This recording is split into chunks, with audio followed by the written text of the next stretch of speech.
Right here? Black piece of paper.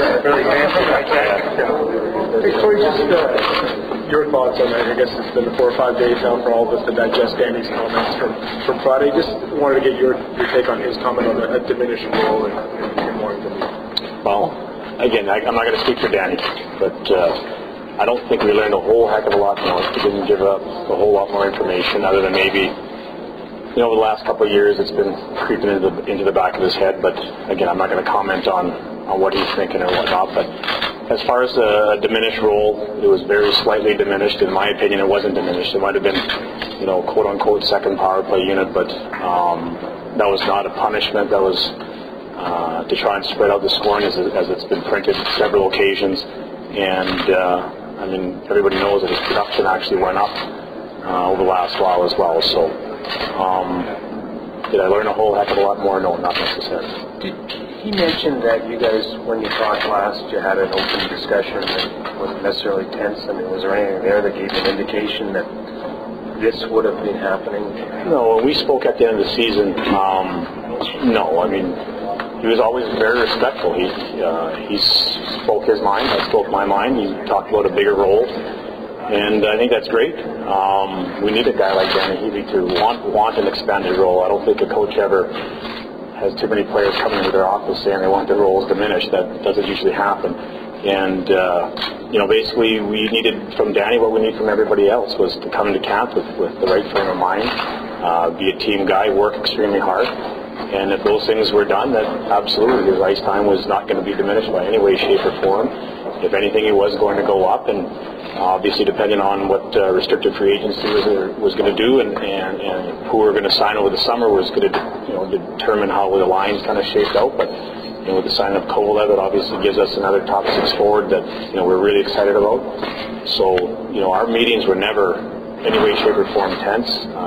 In any way, whether it was the bench or in the dressing room or in the office, he was always very professional and respectful, and they were good conversations. Are you starting to make plans for him to be here now, and it looks more and more as a chance to be back? Yeah, that's obviously, we have to kind of have scenario A, and then scenario B, we have no idea what that would look like. So as of right now, we're moving forward, and we're making plans accordingly. But Coach, how do you do that? Like you stress that the team, right? And team comes first. And now, if he does come back, you're welcoming back an individual who, his first choice is not to be here. How tough is that going to be for you? To be honest, I don't think it's going to be that tough. As long as he comes here and works hard, and he said he will do that, and we don't doubt he will. Obviously, there's going to have to be some trust rebuilt. But until we cross that bridge, we're just kind of given what ifs. We still have a few more weeks. I don't know what's going to happen or how it's going to play out. And we'll wait and see on that. You were kind of shell-shocked when he announced that it was, partly you to blame. Have you recovered from that? Do you take it personally? No, I don't take it personally. I don't think I was shell-shocked. I was surprised and very disappointed. I don't think anyone saw it coming, and neither did any of his teammates, as they've, all spoken about. But no, I didn't take it personally, and it didn't offend me. Obviously, he has his own personal reasons. I still believe that as a coaching staff, as an organization, we did the right thing. We got the team playing well. We got the team moving in the right direction. And as you see, we had free agents that were willing to come here and sign here. And it shows that throughout the rest of the league that there was a lot of positive strides made at the end of the season. Can he continue as an assistant captain, Corey? We'll wait and see on that. Until we get, see the whites of his eyes in the dressing room, we'll address it then. How much should the player have and say where they play and how much? Well, that's a question for Brian, not me. I'm not the general manager. But how much do the players get a say? Will you negotiate, I guess, on ice time and stuff? Oh, are you saying where he plays? Yeah, like in terms of if he's on our team? The team.